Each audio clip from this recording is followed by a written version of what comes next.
increasing your scope and just being promoted to senior levels, and you start adding multiplicative value versus additive value.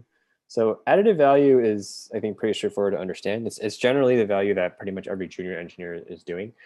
Junior engineer gets a project. They get some designs or requirements or whatever, and then they have to build out their piece of the project. Usually on one part of the stack, they have to build the web portion, the Android portion, the backend portion, and then they ship it, and everyone's happy, and they move on to the next project. So that's additive value, because essentially the only kind of business impact you added during that exchange was that code you wrote. It's just this one-off thing.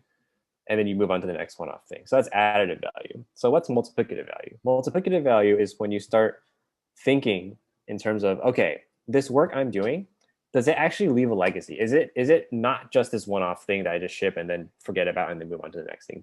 Will it actually have impact on the rest of the company, like going forward? So a very good example of this is what, like Rahul mentioned before, like you build infra, you build frameworks. Like let's say you build some like component, like some common code component that is, it's used in your product. So we're assuming you're still a product engineer, but then you built it in a generic way so it can easily be reused.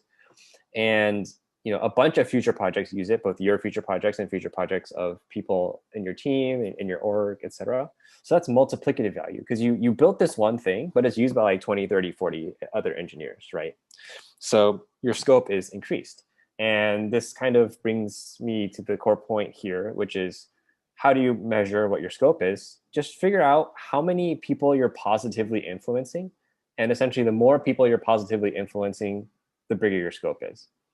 And the less people you're positively influencing, the less your scope is. Like that kind of junior engineer example that I mentioned before, like just scope is one. You're just writing it so you're meeting your expectations as junior engineer, you don't get fired. It's not like other people are looking at the code that you wrote and be, oh yeah, this is helping me. This one-off product code is helping me. Like that doesn't happen, right? So like you'll start seeing like senior engineers like influence like 10, 25 like people, like they'll lead 10, 25 people to build components that help 10, 25 people.